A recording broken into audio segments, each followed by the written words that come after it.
The early bird gets the worm, so they say. Hopefully this early bird gets the crabs. Stay out of the gutter now. So I showed up to be one of the first at the dock this morning. I was able to get my favorite 2 spots. And by the way, welcome to the Northwest Adventure. And today's episode is Crabbing Ain't Easy. Or is it? You decide. If you're new to crabbing, you might want to subscribe to this channel. Got quite a few crabbing videos, fishing videos, some hiking and outdoor stuff with my dogs, Silas Rosso and Sergeant Elias. That is. Have you ever been crabbing? And if so, where do you and your family like to go? I typically spend about 6 days a month crabbing out of Tokeland in Marine area 2-1. So do you crab on the Pacific Coast, the Columbia River, or do you prefer the Puget Sound? Since I don't have a boat, I prefer the Pacific Coast. It's open 365 days a year, and it's awesome, baby.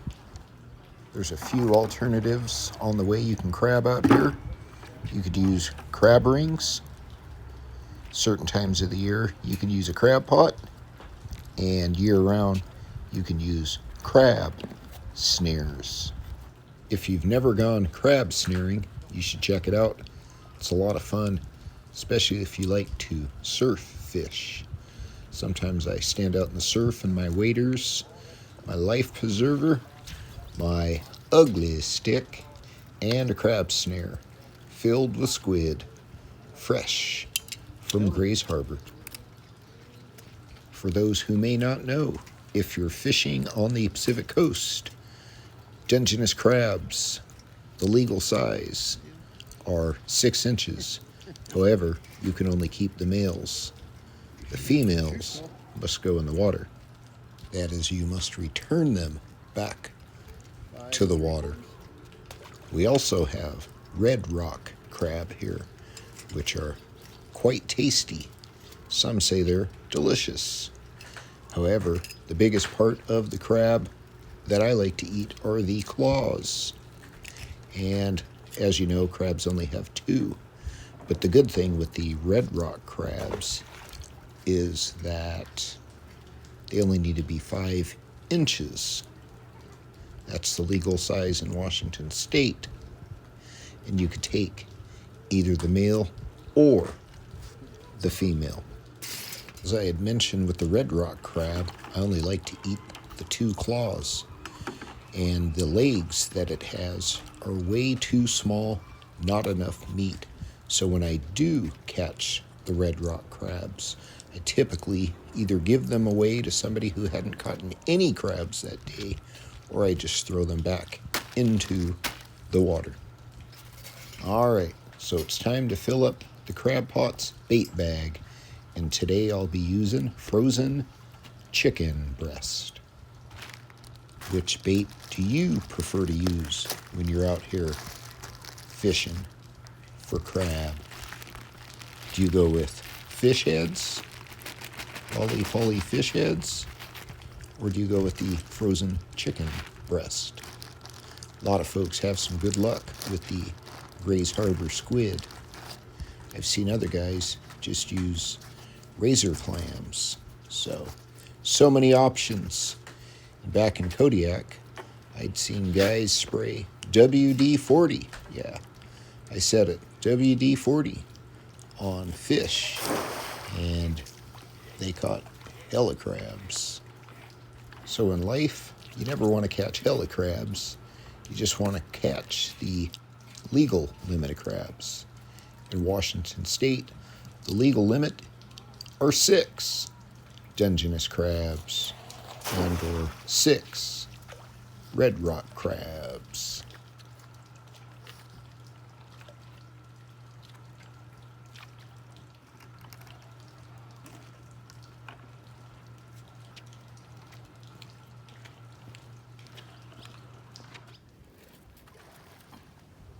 So there he be, crab numero uno.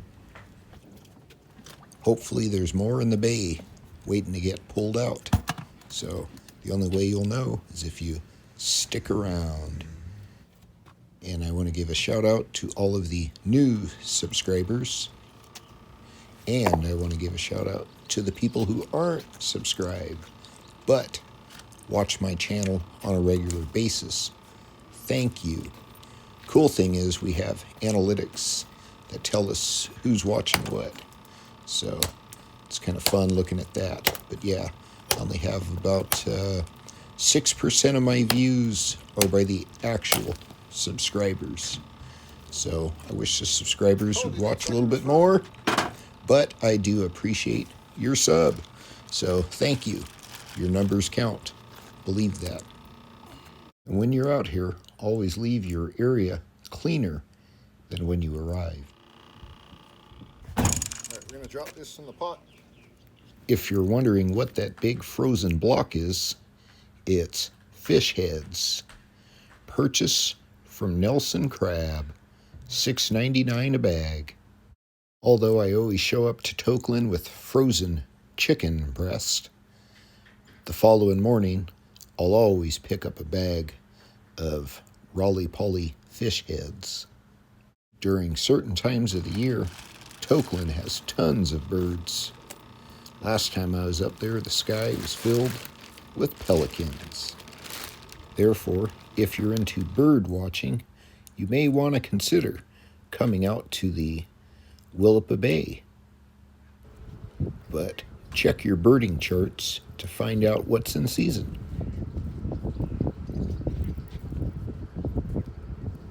All right, let's drop this in the bait bag. Get it back into the water. 1, 2, 3. There she be.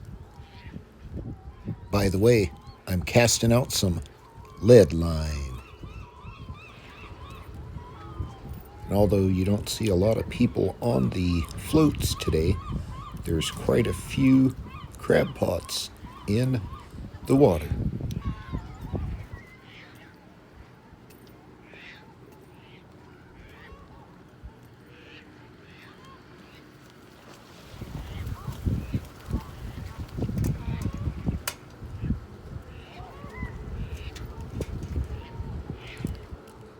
So now that my crab pots have been soaking in the salty waters of Willapa Bay, it's time to retrieve them. You may be wondering, how long do these pots soak for? Well, typically about 2 hours. I go to my truck, set an alarm, wake up. Sometimes I play the hit the snooze game. And then when I'm ready, I pull them. Always remember to keep your eyes on your crab pot, your crab gear, and anything you own when you leave it at the dock. There's a lot of people who come and go, and yeah, just be responsible for your stuff. That's all I'm saying. I learned these 2 things in my youth. Never rub another man's rhubarb, and never pull another man's crab pot. Capiche? Capiche. I'm feeling super funky right about now. I believe I may have another keeper in the pot.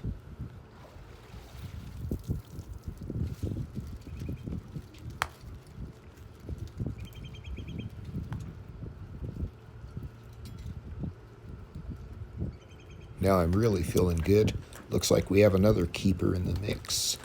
And if this one is, this will be crab numero 4.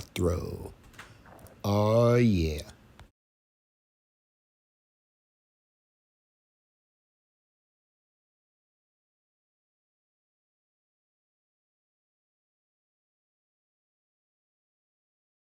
Let's get this pot back in the water one last time. 1, 2, 3. That's a good one. there she be. And for those who've been following my channel for the last couple of years, y'all know I live 162 miles north of Tokeland. So when I get out here, yeah, my goal is to catch a limit. Sometimes I do, sometimes I don't. And if I only end up with one crab that day, I'll always give it away to somebody at the dock. No sense in driving all the way back home with one crab to feed 4 people plus 2. You know what I mean, Vern? Thought so. Look to the lower right-hand side of the screen. This crab says, out of beer, out of here. Now it's time to shake these out, get them back into the bay. All right, it's time to wrap it up. After this last toss, 1, 2, 3.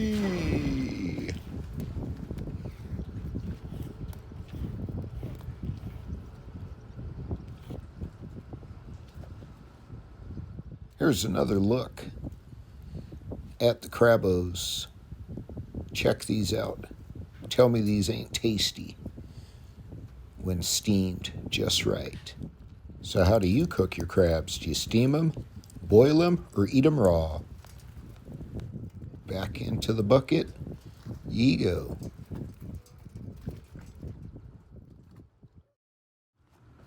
All right, no more playing. This is the last pull of the day. Then I'm headed north by northwest to Studio Narvaez. And if you're wondering, what is Studio Narvaez?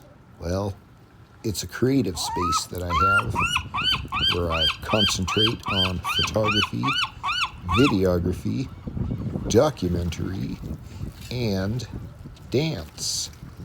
Break dance, that is.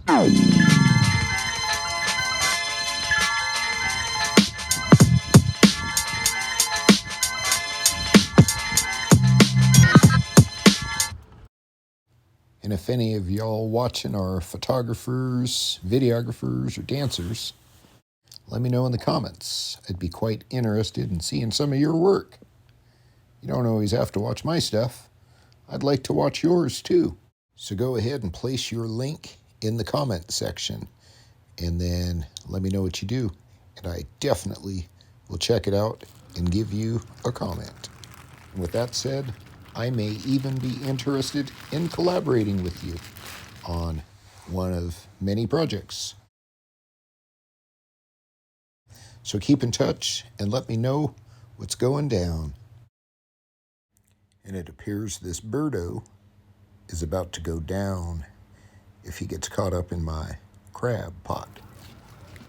So what's the craziest thing you've ever caught with your crab pot, crab ring, or even on a fish hook?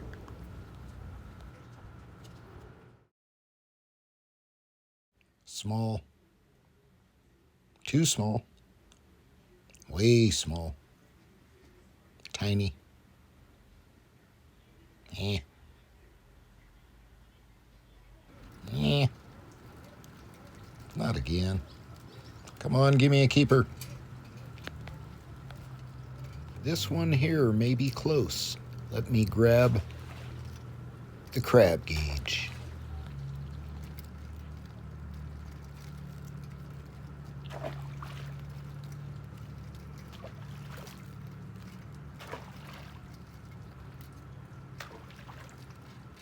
Oh yeah, he's definitely a keeper.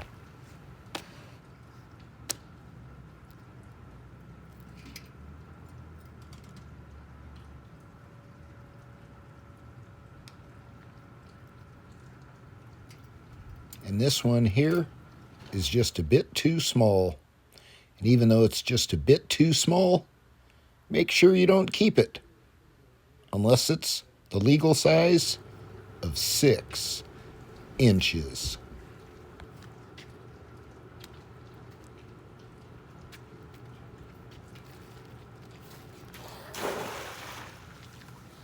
All right, Thanks for tuning in to the Northwest Adventure. Stay fresh and stay blessed.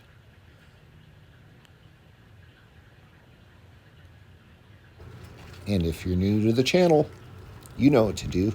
Hit the like button and subscribe. And if you got any questions for me, please hit me up in the comments. I do respond to everyone who has something to say. Peace.